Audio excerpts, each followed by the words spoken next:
अभी आरडीबी में इसकी टर्मिनोलॉजी देख लेते हैं हम लोग कि क्या क्या टर्मिनोलॉजी है इसकी। तो फर्स्ट जो होता है डोमेन। डोमेन किसको कहते हैं?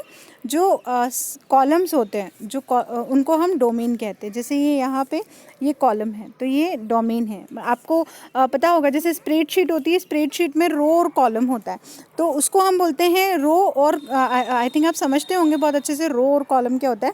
ये जो है ये कॉलम है, जो वर्टिकल होता है वो कॉलम होता है, जो हॉरिजॉन्टल होती है वो रो होती है। तो डोमेन किसको कहते हैं? जो पर्टिकुलर कॉलम है, जैसे ये वाला column customer ID, first name, last name, address, telephone number, ये सब क्या है? डोमेन है। इनको हम बोलते हैं डोमेन। फिर नेक्स्ट है टेबल। क्या होती है टेबल? यानी कि सिंपली जो इन्फॉर्मेशन हम स्टोर कर रहे हैं। जैसे यहाँ पे दिख रही है आपको टेबल कस्टमर, तो उसने क्या क्या यहाँ पे लिया है? Customer ID, first name, last name, उसका एड्रेस, उसका टेलीफोन नंबर। तो जो भी इन्फॉर्मेशन, ये जितनी इन्फॉर्मेशन हमने यहाँ पे स्टोर की है ना, ये सारी जो इन्फॉर्मेशन होती है ये टेबल कहलाती है। ठीक है, हर टेबल का एक नेम हमें देना होता है जब हम उसको स्टोर करते हैं। जैसे कि कोई फाइल होती है, उस फाइल को जब हम स्टोर करते हैं तो हमें उसका नेम देना होता है ना। ऐसे कोई टेबल जब हम स्टोर करते हैं या टेबल हम क्रिएट करते हैं तो उसका हमें नेम देना होता है और बताने होते हैं कि कौन कौन से हम वहाँ पे कॉलम नेम ले रहे हैं। तो स्टोर्ड इन्फॉर्मेशन जो होती है वो टेबल कहलाती है। और ये बिल्कुल वैसे ही होती है जैसे स्प्रेडशीट में रो और कॉलम वाला फॉर्मेट चलता है। रो और कॉलम के फॉर्मेट में पूरा एक टेबल बनता है और उसमें स्टोर होता है डाटा स्ट्रक्चर्ड वे में। उसके बाद नेक्स्ट है रिकॉर्ड। किसको कहते हैं? तो रिकॉर्ड यानी कि जो हॉरिजॉन्टल आपके सबसेट है ये रिकॉर्ड है। ये 101 प्राची मेहरा, 102 विनय, 103 वेनु, 104 नीज़ा, ये सब क्या है? आपके रिकॉर्ड है। अब फील्ड किसे कहते हैं? तो जो अपने कॉलम है ना, ये कॉलम जो होते हैं इसमें जो ये तो हो गया पूरा डोमेन, हमने इसको डोमेन कह दिया। अब ये जो कॉलम है हमारा, ये जो कॉलम है इसकी ये तो वैल्यूज़ हैं और ये क्या है? एट्रीब्यूट है। एट्रीब्यूट मतलब क्या होता है? इसको हम बोलते हैं actually field name. Field name यानी कि आपसे पूछा जाएगा फील्ड नेम क्या है, फर्स्ट वाले डोमेन का फील्ड नेम क्या है, तो आप बताएंगे वो है कस्टमर आईडी। सेकंड वाले डोमेन का फील्ड नेम क्या है, तो आप बताएंगे फर्स्ट नेम। थर्ड वाले डोमेन का फील्ड नेम क्या है? Last name. फील्ड नेम यानी आपने उस कॉलम का फील्ड नेम क्या दिया है? आपने दिया है टेलीफोन नंबर, यानी कि जो वैल्यूज़ आएंगी अब रिलेटेड टू टेलीफोन नंबर ही आएंगी। यहाँ पे सिर्फ टेलीफोन नंबर ही स्टोर होगा। आपने बोला फील्ड नेम एड्रेस है, तो यानी कि अब इस कॉलम में सिर्फ और सिर्फ एड्रेस ही स्टोर होगा। ठीक है, तो ये कहलाता है फील्ड। और उसके बाद हमारी बात आ जाती है MySQL की। MySQL जो है वो ओपन सोर्स लैंग्वेज होती है। आरडीबी में सॉफ्टवेयर होता है, मतलब MySQL सॉफ्टवेयर है, SQL लैंग्वेज है। SQL जो है वो लैंग्वेज है structure query language, structured query language. और ये जो जिस सॉफ्टवेयर पे हम वर्क करते हैं वो कहलाता है MySQL और ये फ्री ऑफ कॉस्ट होता है, हम हमारे सिस्टम में इसको इंस्टॉल कर सकते हैं। अब बात करते हैं की किसे कहते हैं? तो की मतलब कोई एक आइडेंटिटी, एक हो सकती है, एक से ज़्यादा हो सकती है, जिसको यूज़ करके हम अपने डेटा में से कोई चीज़ रिट्राइव यानी सर्च करते हैं, ढूंढ के लाते हैं। जैसे कि हमारा फेसबुक का डेटाबेस है, तो फेसबुक के डेटाबेस में से अगर किसी को ढूंढना है तो हम तरीके उसके बहुत सारे। आपने लिखा, किसी का नाम लिखा आपने वहाँ पे राम शर्मा, तो राम शर्मा आपने लिखा तो इंडिया में जितने राम शर्मा है वो सब आ गए, तो ये एक की है। आपने लिखा राम शर्मा मंदसौर, यानी कि आपने नेम और सिटी दो चीज़ों को कंबाइन किया। दो अलग अलग कॉलम थे, दो अलग अलग फील्ड नेम थे, नेम और सिटी, इनको कंबाइन करा तो क्या हुआ? आपका रेस्ट्रिक्ट हो गया, यानी मंदसौर में अब जितने राम शर्मा थे वो आएंगे।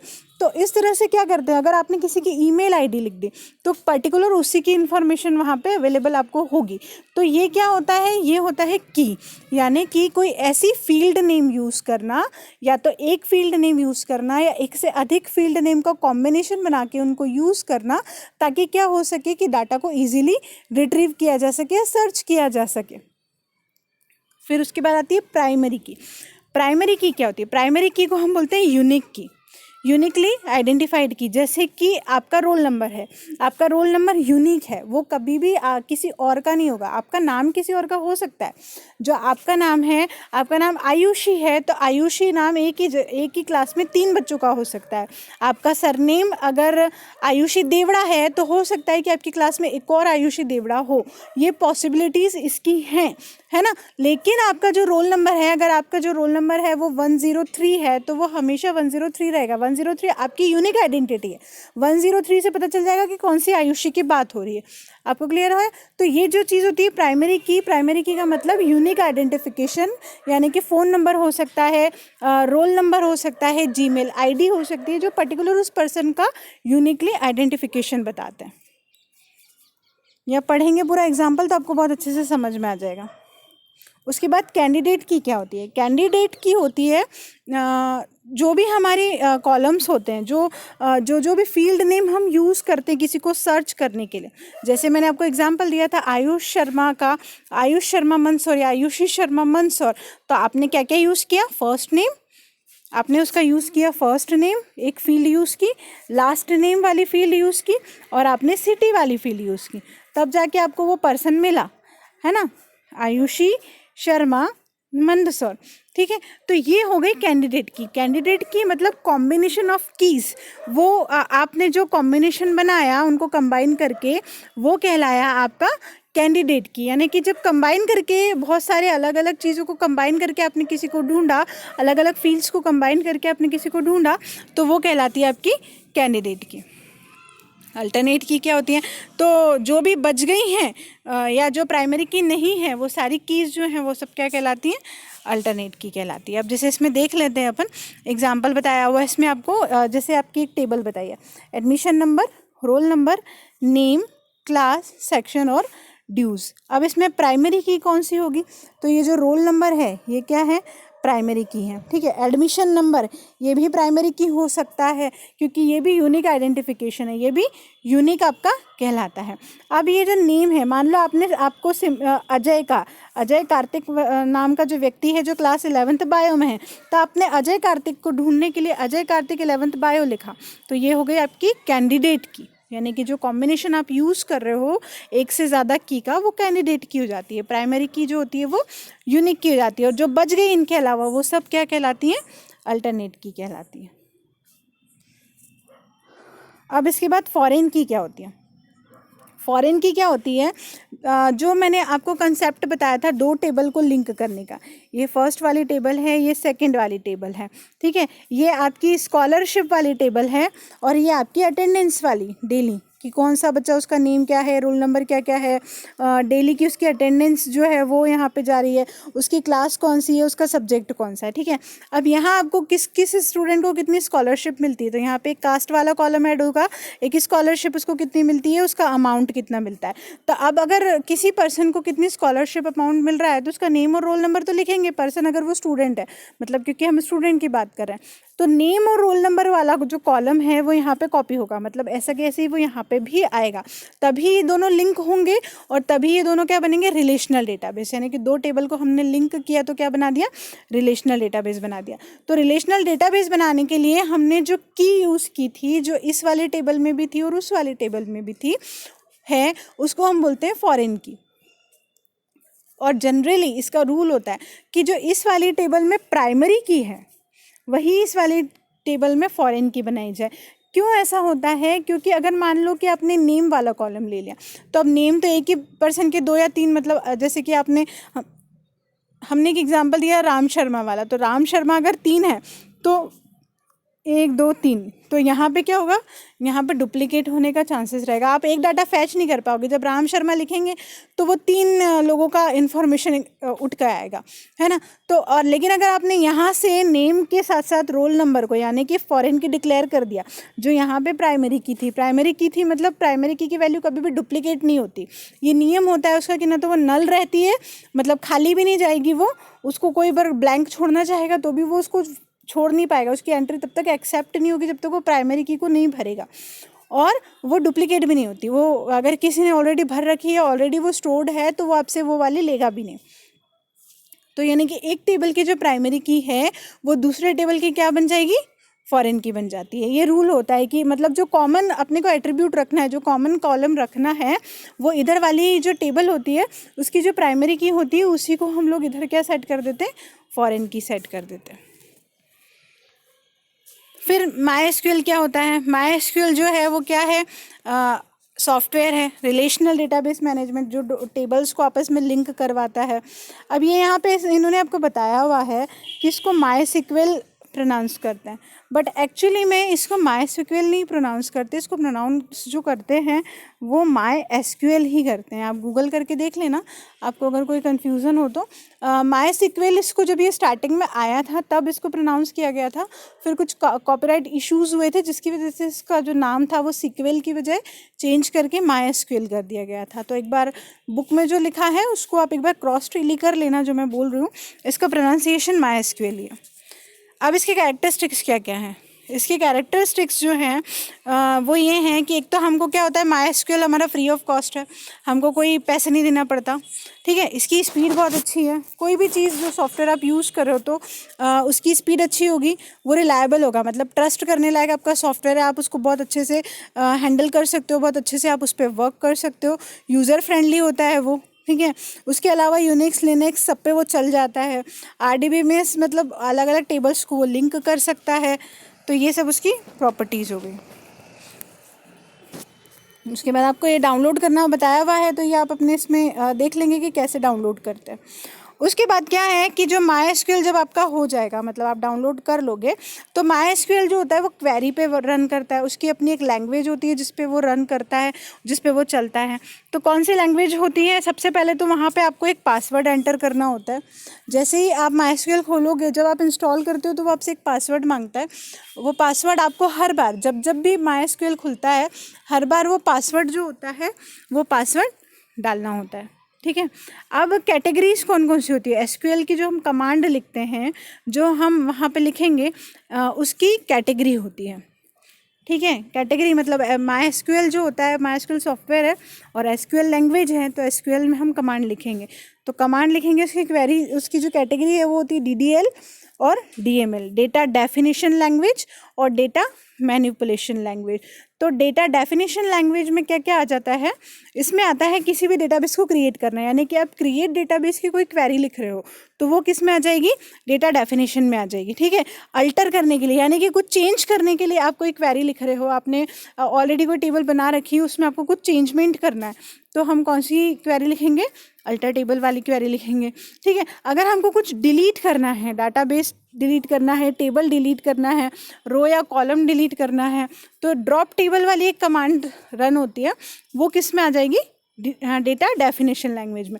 यानी कि किसी भी चीज़ को, कोई भी डेटाबेस को क्रिएट करना, उसको चेंज करना और उसको डिलीट करना, ये सब किस में आता है? डेटा डेफिनेशन लैंग्वेज में, ठीक है। उसके बाद नेक्स्ट आता है data manipulation language, DML commands होती है, यानी कि किसी भी डेटाबेस को मैनिपुलेट करने के लिए।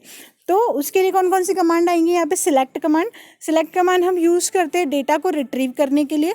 यानी कि जैसे आपको मैंने बताया था ना, आपको आयुष शर्मा को देखना है, तो आपने तो यहाँ पे आयुष शर्मा लिख कर उसको सर्च पे क्लिक करा, पर उस सर्च के पीछे जो प्रोग्राम एक्चुअली रन हुआ, वो प्रोग्राम जो हम पढ़ेंगे, वो क्वेरी जो हम पढ़ेंगे कि क्या वहाँ पे रन हुआ, वो सिलेक्ट की क्वेरी होगी। हम जैसे जैसे पढ़ेंगे तो आपको समझ में आता जाएगा। फिर अपडेट में क्या होता है कि ऑलरेडी जैसे मैंने आपको बताया कि गरिमा शर्मा की शादी हो गई और वो गरिमा वर्मा बन गई है, तो हमको उसका सरनेम अपडेट करना पड़ेगा ना, तो अपडेट की क्वेरी रन होती है। किसी का फ़ोन नंबर चेंज हो गया तो अपडेट की क्वेरी रन होगी। अपडेट मतलब जो डाटा है उसको क्या करना? अपडेट करना। उसके बाद नेक्स्ट है डिलीट, जो भी हमारा टेबल है उसमें डिलीट करना। अब देखो यहाँ पर क्या होता है कि आप ड्रॉप और डिलीट में कंफ्यूज मत हो जाना। ड्रॉप कमांड जो होती है, जो डेटा डेफिनेशन लैंग्वेज में यूज़ हो रही थी, ये वाली, ये टेबल को डिलीट करने के लिए। आपकी जो पूरी बनी बनाई टेबल है 5-7, उसमें 15, 20, 25, 30 कॉलम डले हुए हैं, उसको पूरा को डिलीट करना है, उसको पूरे को हटाना है, तो ड्रॉप होता है। और एक रो को अगर डिलीट करना है, एक रो मतलब मान लो कोई प्राची शुक्ला वाली एक रो है, प्राची शुक्ला उसका नाम है और ये जेंडर है और ये उसकी क्लास है, एक रो आपको डिलीट करना है, तो वहाँ पे डिलीट क्वेरी रन होती है। तो डिलीट जो होती है वो डेटा मैनिपुलेशन में आती है, और ड्रॉप जो होती है वो डेटा डेफिनेशन लैंग्वेज में आती है। इसमें कन्फ्यूज़न रहता है, इसमें कन्फ्यूज़ मत होना। इंसर्ट इनटू, जब भी हम डेटा को इंसर्ट करेंगे, है ना, जो आप फॉर्म भर रहे हो, जैसे फेसबुक पे आप अकाउंट बना रहे हो, तो आप फॉर्म भर रहे हो, तो वो जो क्वेरी है वो कौन सी क्वेरी है? इंसर्ट इनटू की क्वेरी। मतलब हमने तो सबमिट पे क्लिक कर दिया, बट सबमिट पे क्लिक करने के बाद क्या हो रहा है? वहाँ पे इंसर्ट इनटू की क्वेरी क्या हो रही है? रन हो रही है। अब डेटा टाइप देख लेते हैं MySQL के कौन कौन से डेटा टाइप होते हैं। तो MySQL के जो डेटा टाइप होते हैं उसमें सबसे पहले डेटा टाइप किसको कहते हैं, यानी कि जो भी हम डेटा एंटर करेंगे उस डेटा का क्या टाइप होगा। मतलब जैसे आप किसी का नाम लिख रहे हो तो हम पहले ही बता देंगे कि अगर हमने नाम वाला कॉलम रखा है हमारी टेबल में तो उसका क्या टाइप होगा, है ना, उसको हम बोलेंगे डेटा टाइप। हमारा डेटा का टाइप जैसे नाम का हमेशा होगा टेक्स्ट, आप किसी का नाम लिख रहे हो तो हमेशा टेक्स्ट फॉर्मेट में ही लिखाएगा ना, नंबर तो उसमें होंगे नहीं।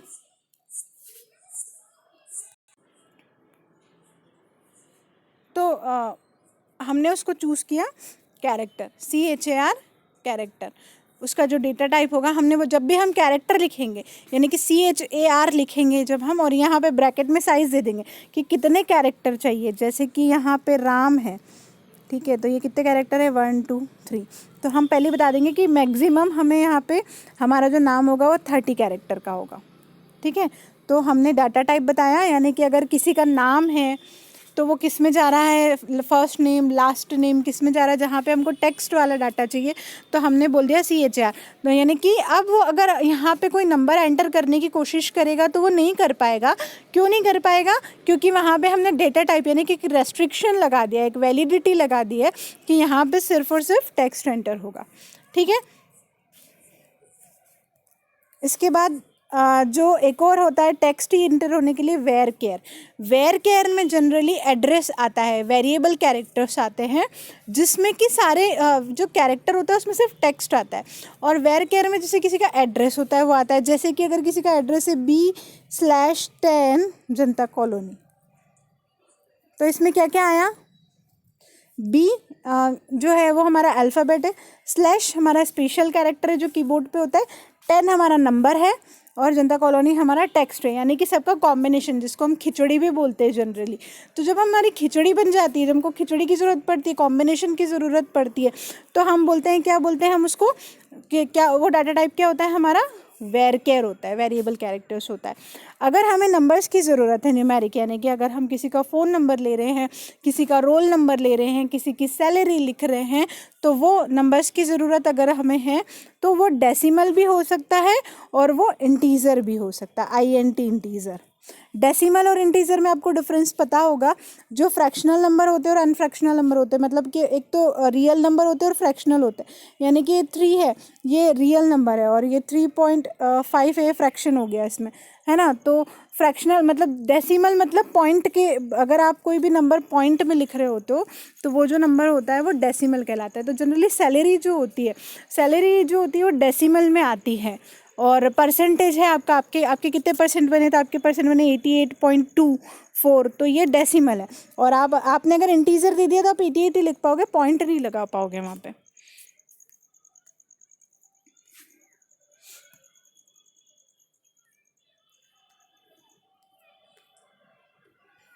फिर अगर एक और न्यूमेरिक आई है, न्यूमेरिक में अगर आपको इंटीज़र जो मैंने बताया कि अगर आपको रियल नंबर चाहिए, मतलब जैसे फ़ोन नंबर है तो वो सिर्फ इंटीज़र में आएगा। सैलरी भी इंटीज़र में भी हो सकती है, डेसिमल में भी हो सकती है। फ़ोन नंबर, रोल नंबर, ये सब चीज़ें जो हैं वो न्यूमेरिक हैं, जो इंटीज़र में आएगी, जहाँ आपको सिर्फ नंबर्स चाहिए होता है, ठीक है। ये डेट हो गया, डेट का डेटा टाइप डेट हो गया। आपको अगर डेट मेंशन करनी है, डेट ऑफ बर्थ हो गया, डेट ऑफ एडमिशन हो गया, तो ये इसके लिए आ जाएगा। फिर आपको अगर टाइम मेंशन करना है तो टाइम के लिए आप क्या मेंशन करोगे, मतलब अगर आपको लिखना है कि एडमिशन डेट के साथ साथ एडमिशन टाइम नाम का एक कॉलम बनाया है, तो टाइम हमेशा उसका डेटा टाइप क्या रहेगा, टाइम रहेगा। और ये इसने बता दिया है कि ये डे मंथ और ईयर में रहता है, और मतलब पहले ईयर आता है, फिर मंथ आता है, फिर डेट आती है इसमें, और ये रहता है आवर, मिनट्स और सेकेंड्स। अब इसके बाद मेन है कि हम डेटाबेस को क्रिएट कैसे करते हैं। तो डेटाबेस को क्रिएट करने के लिए जो होती है, क्रिएट कमांड यूज़ होती है, यानी कि हम लिखते हैं, सबसे पहले सिंटैक्स होता है क्रिएट डेटाबेस और डेटाबेस का नाम, यानी कि हम सबसे पहले लिखेंगे क्रिएट डेटाबेस स्कूल, और फिर यहाँ पे लगा देंगे उसका सेमीकोलन। ये जो होता है ना, ये सेमीकोलन होता है, एक छोटा सा बिंदु, और ये सेमीकोलन होता है। इसको लगाने से जो प्रोसेसर होता है, जो DBMS होता है, उसको समझ में आ जाता है कि ये लाइन इतनी है, इसको यहीं तक पढ़ना है, ये यहाँ ख़त्म हो गया।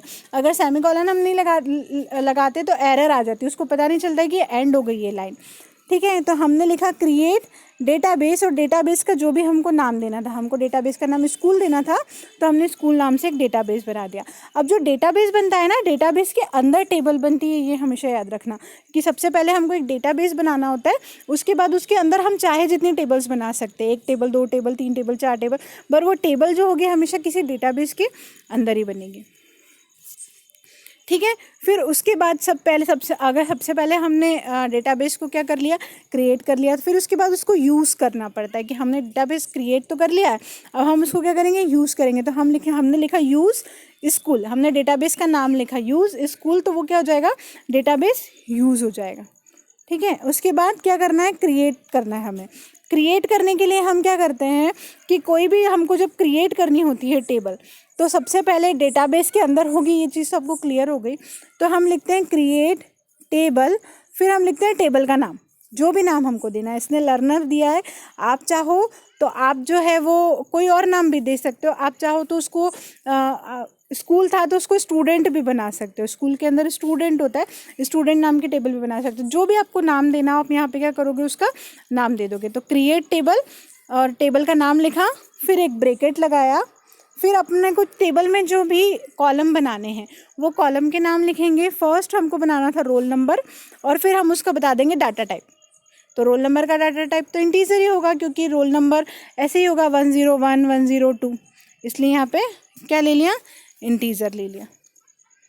फिर उसने लिखा नेम, नेम ले लिया रोल नंबर के साथ, और इस बार नेम का उसने डाटा टाइप वेर केयर लिया। वैसे नेम के डाटा टाइप में केयर आता है, CHAR, बट वेर केयर भी चल जाएगा। वेर केयर जब उसने लिया है तो इसका मतलब वेर केयर जो उसका नाम होगा उसमें स्पेशल कैरेक्टर्स भी आ जाएंगे और नंबर्स भी आ जाएंगे, सब चीज़ें जो है खिचड़ी मिक्स बन जाएगी यहाँ पे। ठीक है, तो उसने लिखा है यहाँ पे कॉलम नेम जो हमारा डेटा टाइप है वो, और उसका साइज़ हमको मैक्सिमम कितना चाहिए, यहाँ पे हम मैक्सिमम साइज़ बताते हैं कि इससे ज़्यादा हमारा एग्जिस्ट नहीं करेगा।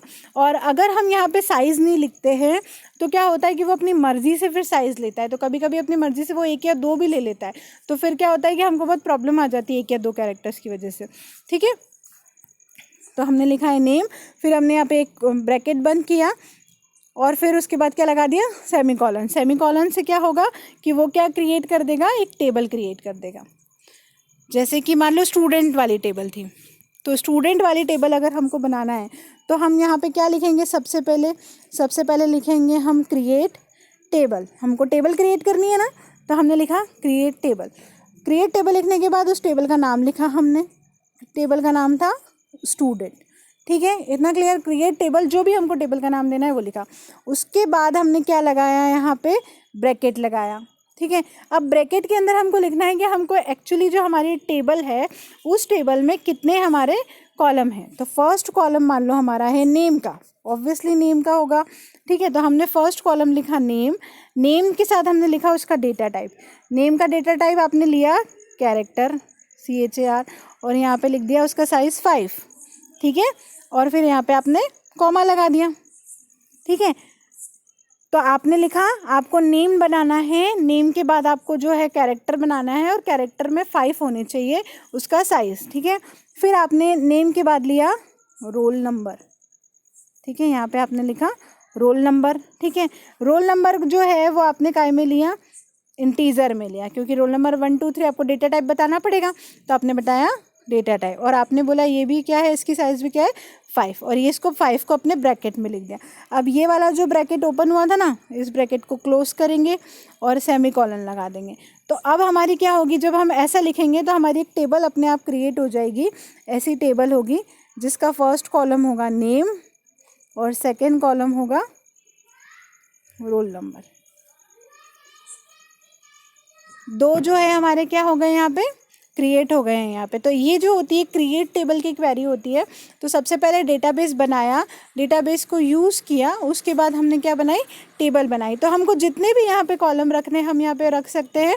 तो हमको करना कुछ नहीं है, हमको कॉलम नेम लिखते जाना है, और कॉलम नेम लिखने के साथ साथ हम क्या करेंगे, वहाँ पे डेटा टाइप लिखेंगे, और उस जो भी कॉलम नेम लिया है उसका डेटा टाइप और उसका साइज़ लिखेंगे, तो वो टेबल क्या होगी, क्रिएट हो जाएगी। जैसे यहाँ पे इसने एक और टेबल क्रिएट की है, क्रिएट टेबल शूज़। तो हमने यहाँ पे लिखा क्रिएट टेबल, टेबल क्रिएट की और उसका नाम दिया शूज़, ठीक है। अब यहाँ पे हमने फर्स्ट जो कॉलम दिया वो दिया कोड, फिर हमने लिखा उस कैरेक्टर उसका डाटा टाइप, 4 उसका जो है साइज़, फिर हमने लिखा नेम उसका जो बनेगा सेकेंड वेयर केयर, और 20 टाइप वेयर केयर 10 साइज़ उस शूज़ का साइज़ होगा, शूज़ का टाइप होगा, हमने डाटा टाइप लिया इंटीजर और वो दे दिया 2। कॉस्ट उसकी कितनी आई वो हमने डेसिमल डाटा टाइप में लेनी, यानी कि उसकी जो कॉस्ट होगी, मान लो कि उसकी जो कॉस्ट है वो 2565 में हो सकती है ना, 2565.50 ऐसा कुछ हो सकता है, तो हमने डेसिमल में ले लिया। फिर हमने मार्जिन ले लिया और हमने क्वांटिटी ले लिया। फिर हमने जो ये ब्रैकेट यहाँ पे लगाया था, इस ब्रैकेट को हमने क्लोज किया और फिर हमने सेमीकोलन लगा दिया। ये इसकी क्वेरी होती है। तो ये एक टेबल बन जाएगी जिसमें फर्स्ट लिखा होगा कोड, फिर लिखा होगा नेम, फिर लिखा होगा टाइप, फिर लिखा होगा साइज़, फिर लिखा होगा कॉस्ट। अब अगर हमको किसी को यहाँ पे प्राइमरी की डिक्लेयर करना है, तो प्राइमरी की हम कैसे डिक्लेयर करते हैं कि मान लो जो यहाँ पे था टाइप को हमको क्या करना है, प्राइमरी की डिक्लेयर करना है। तो ये जो कॉमा लगा है ना, ये कॉमा बाद में लिखाएंगे, ये लिखेंगे हम यहाँ पे टाइप वेयर केयर, एक ही लाइन में आएगा ये पूरा ना, टाइप वेयर केयर 10, ये हमने पूरा लिखा, और यहीं पे हम लिख देंगे प्राइमरी की। जैसे हमने यहीं पे लिखा, तो ये कॉमा यहाँ से हटा देंगे, कॉमा को हटा के यहीं पे लिख दिया हमने प्राइमरी की, और ये कॉमा लगा दिया, कॉमा बाद में लगा देंगे, ठीक है। तो ऐसे ये क्या हो जाएगा, हमारी जो टेबल है वो क्रिएट हो जाएगी। तो यानी कि जो टाइप रहेगा उसका, जो जैसे शूज़ का जो भी टाइप है वो उसकी वैल्यू अब यहाँ पे यूनिक एंटर होगी। अगर हम यहाँ पे चाहे तो नॉट नल भी लगा सकते हैं। नॉट नल का मतलब होता है कि ये जो वैल्यू है कभी भी खाली नहीं रहेगी। हमने लिखा नेम, और नेम के आगे यहाँ पे कॉमा नहीं लगाया, हमने यहाँ पे नॉट नल लिख दिया स्पेस देने के बाद, और उसके बाद कॉमा लगाया। तो इसका मतलब क्या है कि ये वैल्यू जो है वो कभी भी नल नहीं रहेगी, यानी कि वैल्यू जो है वो कभी भी खाली नहीं जाएगी। तो ऐसे जो है हम इसमें क्या करते हैं, टेबल को क्रिएट करते हैं।